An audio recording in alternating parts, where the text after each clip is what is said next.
আসসালামু আলাইকুম সুপ্রিয় দর্শক, লাকিস কিচেন হাউস চ্যানেলে সবাইকে স্বাগত জানাচ্ছি।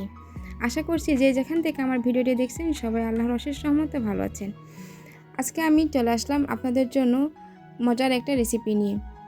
আজকে আমি চলে আসলাম মিষ্টি প্রেমীদের জন্য অসম্ভব মজাদার একটা মিষ্টি রেসিপি শেয়ার করার জন্য। আজকে আমি আপনাদের সাথে শেয়ার করব ঝটপট ঘরে তৈরি গোলাপজামুন মিষ্টির রেসিপি, আর একদম সহজ, সাথে থাকবে একটা পারফেক্ট মিষ্টি তৈরির ছোট ছোট টিপস, যা ফলো করলে আপনাদের মিষ্টিও হবে একদম পারফেক্ট দোকানের কেনা মিষ্টির স্বাদ পাবেন ঘরে বসেই। আশা করছি আমার আজকের রেসিপিটি আপনাদের ভালো লাগবে এবং কাজে দিবে। রেসিপিটি শুরু করার আগে যারা এখনও আমার চ্যানেলটি সাবস্ক্রাইব করেনি, প্লিজ আমার চ্যানেলকে সাবস্ক্রাইব করে রাখবেন এবং পাশে থাকা বেল বাটনটি বাজিয়ে রাখবেন। আমি যখনই কোনো নতুন ভিডিও আপলোড করব সেটা নোটিফিকেশন পেয়ে যাবেন সবার আগে। আশা করব সম্পূর্ণ ভিডিওটা দেখলে আপনাদের মিষ্টিটাও একদম পারফেক্ট হবে। চলুন তাহলে শুরু করি আমার আজকের রেসিপিটি। প্রথমে আমি মিষ্টি তৈরির জন্য মিষ্টি সেরা তৈরি করে নেব। এখানে আমি 3 কাপ পরিমাণ চিনি নিয়ে নিচ্ছি। আমি মেজারমেন্ট কাপ দিয়ে 3 কাপ পরিমাণ চিনি মেপে নিচ্ছি।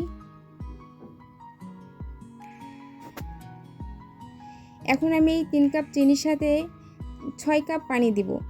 যে পরিমাণ চিনি নিয়েছি তার ডাবল পরিমাণ পানি দিয়ে দিচ্ছি। আমি মেজারমেন্ট কাপ দিয়ে পানিটাও মেপে নিচ্ছি। চিনি পানির সঙ্গে আমি এখানে 2টা এলাচ দিয়ে দিচ্ছি। এলাচের মুখটা একটু ফেটে দিয়েছি। চিনিটা আমি একটু নাড়িয়ে মিশিয়ে নিচ্ছি পানির সাথে। এখন এই চিনি পানিটা শিরা তৈরি করে নিব। খুব বেশি জাল করে নিব না, চিনিটা গলে যাওয়া পর্যন্ত আমি জাল করে নিব। শিরাটা খুব বেশি ঘন করব না, চিনিটা জাল করে নিব।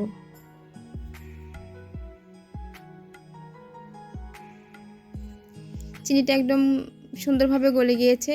এখন এই পর্যায়ে শিরাটা যদি খুব বেশি ঘন করে নেই তাহলে পরবর্তীতে আমি যখন মিষ্টি বানিয়ে এটার মধ্যে শিরার মধ্যে দিব তখন মিষ্টির মধ্যে শিরাটার ভালো মতো প্রবেশ করবে না। এই জন্য আমি খুব বেশি জাল করে নেব না, জাস্ট একটা বলক উঠে আসা পর্যন্ত আমি এই শিরাটা এখন এক সাইডে রেখে দিয়ে চলে যাব পরবর্তী স্টেপে।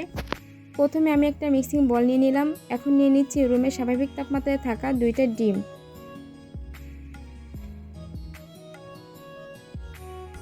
ডিমের সাথে দিয়ে দিচ্ছি আমি 2 চা চামচ চিনি, 2 চা চামচ রান্নার রেগুলার তেল, সাথে দিয়ে দিচ্ছি 2 চা চামচ নর্মাল পানি। এখন এই সবগুলো উপকরণ একসাথে খুব ভালোভাবে মিশিয়ে নিব। এখানে যদি আপনারা একটা ডিম নেন সেক্ষেত্রে পরবর্তী যে উপকরণগুলো সবগুলো ওই অনুযায়ী কমিয়ে বা বাড়িয়ে নিতে পারবেন। এখানে নিলাম 1 কাপ পরিমাণ ফুল ক্রিম পাউডার মিল্ক, সাথে নিয়েছি হাফ কাপ পরিমাণ ময়দা, 2 চা চামচ বেকিং পাউডার। এখানে বেকিং পাউডারটাই দিতে হবে, বেকিং সোডা দেওয়া যাবে না। এখন এই শুকনো উপকরণগুলো খুব ভালোভাবে আমি মিশিয়ে নিচ্ছি। যতটুকু পরিমাণ পাউডার মিল্ক নিব ঠিক তার অর্ধেক পরিমাণ ময়দা নিতে হবে। শুকনো উপকরণগুলো খুব ভালোভাবে মিশিয়ে নিচ্ছি। এখন দিয়ে দিচ্ছি আগে থেকে যে ডিমের মিশ্রণটি রেডি করে রেখেছিলাম সেটা অল্প অল্প করে দিয়ে খুব ভালোভাবে মিশিয়ে নিব। একটা আঠালো ডো তৈরি করে নিব। এখন সবগুলো একসাথে মেশানো হয়ে গেছে। এখন দিয়ে দিচ্ছি 1 টেবিল চামচ ঘিটা দিয়ে খুব ভালোভাবে মিশিয়ে নিচ্ছি। এখন এটাকে আমি 5 মিনিটের জন্য রেস্টে রেখে দিব, জাস্ট হাতটা ধুয়ে আসা পর্যন্ত। যে পাত্রে আমি মিষ্টিটা বানিয়ে রাখবো সেখানে আমি একটু ঘি লাগিয়ে নিলাম। এখন আমি মিষ্টিগুলো বানিয়ে নেব। মিষ্টিগুলো বানিয়ে নেওয়ার জন্য হাতে একটু ঘি লাগিয়ে নিলাম। আমি যেই মিষ্টির ডোটা তৈরি করে রেখেছি সেখান থেকে একটু একটু করে নিয়ে হাতের সাহায্যে আমি মিষ্টির শেপ দিয়ে দিব। হাতের তালুর সাহায্যে ঘুরে ঘুরে খুব সুন্দরভাবে স্মুথভাবে আমি মিষ্টিগুলো তৈরি করে নেব। এই যে দেখুন, একদম খুব স্মুথ, একটুও ফাটল আসে নাই। চেষ্টা করবেন মিষ্টিগুলো খুব ভালোভাবে হাতের তালুর সাহায্যে ঘুরিয়ে ঘুরিয়ে, দেখতেই পাচ্ছেন ঠিক কীভাবে আমি হাতের তালুর সাহায্যে ঘুরে ঘুরে মিষ্টিগুলো বানিয়ে নিচ্ছি। ঠিক এইভাবেই আপনারাও মিষ্টিগুলো বানিয়ে নেবেন।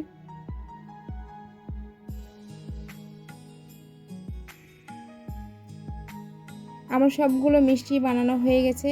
এখন চলে যাব আমি পরবর্তী স্টেপে। চুলায় একটা প্যান বসিয়ে দিলাম এবং তাতে দিয়ে দিচ্ছি পর্যাপ্ত পরিমাণ রান্নার রেগুলার তেল।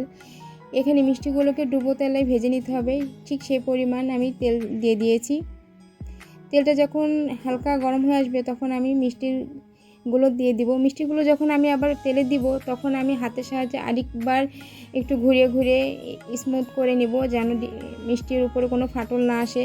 একদম খুব স্মুথভাবে মিষ্টির উপরটা যেন খুব ভালো হয়, এই জন্য আমি আবারও তেলে দেওয়ার আগে হাতের মধ্যে একটু ঘুরিয়ে নিব।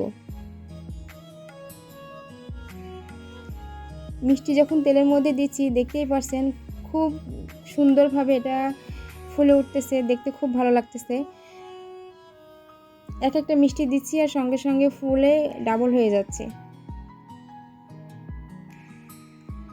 এখন এই মিষ্টিগুলোকে আমি যখন উপরে ভেসে উঠবে ঠিক তখন আমি এটা দিয়ে একটু নেড়ে দেব, কিন্তু যতক্ষণ না ভেসে উঠবে ততক্ষণ আমি কোনো কিছু দিয়ে এটা নাড়ব না।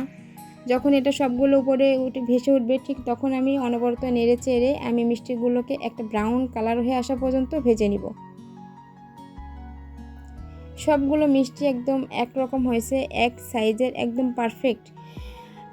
এই রেসিপিটি বাসায় আপনারা ফলো করলে আপনাদের মিষ্টিগুলো ঠিক এমনই হবে। আমার মিষ্টিগুলো ঠিক যেমন হয়েছে, স্বাদে মানে একদম পারফেক্ট। আমার এই মিষ্টিগুলো ভাজা হয়ে গেছে, এখন আমি এগুলোকে উঠিয়ে নিব। মিষ্টির কালার এর থেকে বেশি করা যাবে না, তাহলে পরবর্তীতে যখন আপনি চিনি শিরাই দেবেন তখন আরও এটা কালার আসবে। এই জন্য ঠিক গোল্ডেন ব্রাউন কালার হয়ে আসার পরে আমি মিষ্টিগুলো উঠিয়ে নিচ্ছি তেলে থেকে। এখন আগে থেকে যে শিরাটা তৈরি করে রেখেছিলাম এই গরম তেলে ভাজা মিষ্টিগুলো আমি শিরাই দিয়ে দিচ্ছি। শিরাই দিয়ে আমি চুলাটা ধরিয়ে দিচ্ছি, ঢাকনা ঢেকে দিলাম। এখন এটাকে আমি 5 থেকে 6 মিনিট জাল করে নিব। যতক্ষণ আমি জাল করব তার মধ্যে আমি ঢাকনাটা একবারও উঠাবো না 5 মিনিটের মধ্যে। যখন এটা উঠবে তখন এই কড়াইয়ের হাতলটা ধরে আমি একটু নাড়াচাড়া করে দেব, কিন্তু আমি ঢাকনাটা উঠাবো না। কিছুক্ষণ পরপর আপনি কড়াইয়ের হাতলটা ধরে একটু নাড়া দিয়ে দিবেন। মিষ্টিগুলো যখন আমি তেলে ভেজেছি তখন তো এটা ফুলে ডাবল হয়ে গেছে, আর যখন শিরাই দিয়েছি তখন তার থেকে আরও বড় হয়ে গেছে মিষ্টিগুলো, আপনারা দেখতেই পাচ্ছেন। এখন আমি এখানে দিয়ে দিচ্ছি 2 চা চামচ গোলাপ জল। এখানে অবশ্যই চেষ্টা করবেন গোলাপ জলটা দেওয়ার জন্য, তাহলে গোলাপ জলের একটা সুন্দর স্মেলে মিষ্টিগুলো আরও খেতে ভালো লাগে। এই মিষ্টিগুলো আমার 5 থেকে 7 মিনিট জাল করে নেওয়া হয়ে গেছে। আমি এখন এটাকে সারা রাতের জন্য রেখে দিয়েছি। সারা রাতের জন্য রেখে দেওয়ার পরে এই যে সকালবেলা আমি মিষ্টিগুলো সার্ভ করে নিচ্ছি। মিষ্টিগুলো একদম পারফেক্ট হয়েছে এবং ভিতরটাও একদম সফট হয়েছে।